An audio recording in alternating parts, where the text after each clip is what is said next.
Bienvenue dans l'édition 2025 de l'ASM section 8, division 1. C'est la référence mondiale pour la sécurité, la conception et la fabrication des récipients sous pression. Étudiant ou expert, comprendre ces règles est essentiel pour garantir la sécurité en environnement à haute pression. Ce n'est pas qu'un livre de règles, c'est un code de sécurité né des retours d'accidents. Son objectif est d'éviter les ruptures catastrophiques et les explosions.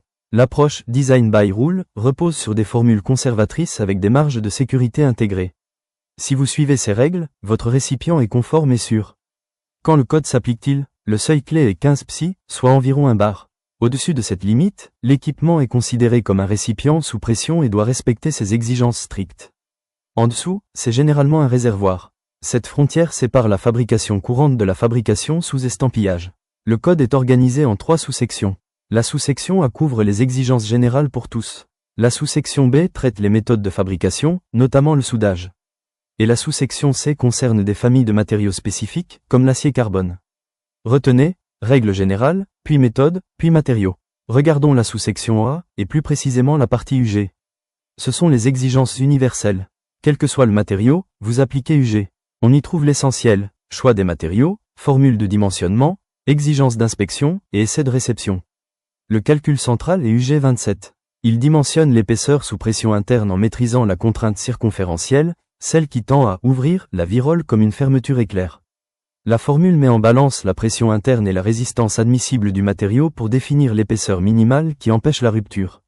Un récipient a aussi des fonds, appelés heads, définis notamment dans UG 32. Le fond hémisphérique est très résistant mais coûteux.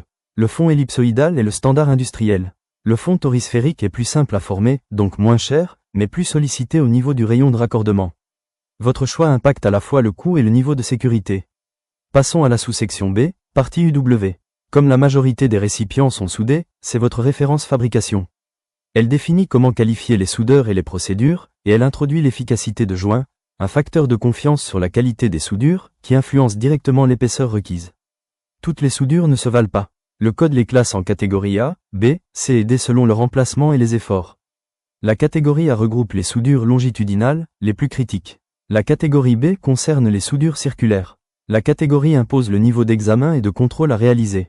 Voici le grand compromis, radiographie versus efficacité. Une radiographie complète peut vous donner 100% d'efficacité et permettre une paroi plus fine.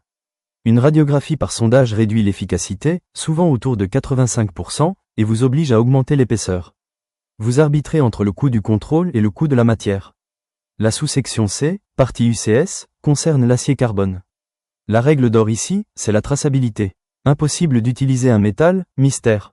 Chaque tôle doit être conforme à une spécification acceptée et accompagnée de certificats matière, les 1000 tests report. Sans preuve documentée de la chimie et des propriétés, vous ne construisez pas. L'acier carbone a une faiblesse, le froid. À basse température, il peut devenir fragile et rompre brutalement. Le code définit une température minimale de calcul, la MDMT. Si votre service est en dessous, vous devez réaliser des essais de résilience Sharpie pour démontrer que le matériau reste suffisamment tenace. Avant la mise en service, le récipient doit réussir l'épreuve hydraulique UG 99. On le remplit d'eau puis on le met en pression, typiquement à 1,3 fois la pression de calcul ou la pression admissible maximale.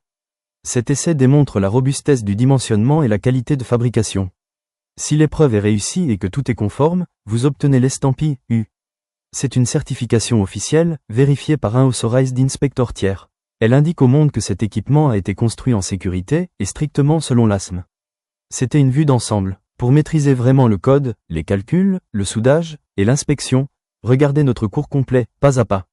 Retrouvez Pressure Equipment Academy sur YouTube et les ressources sur pecacademy.com. À tout de suite dans le cours.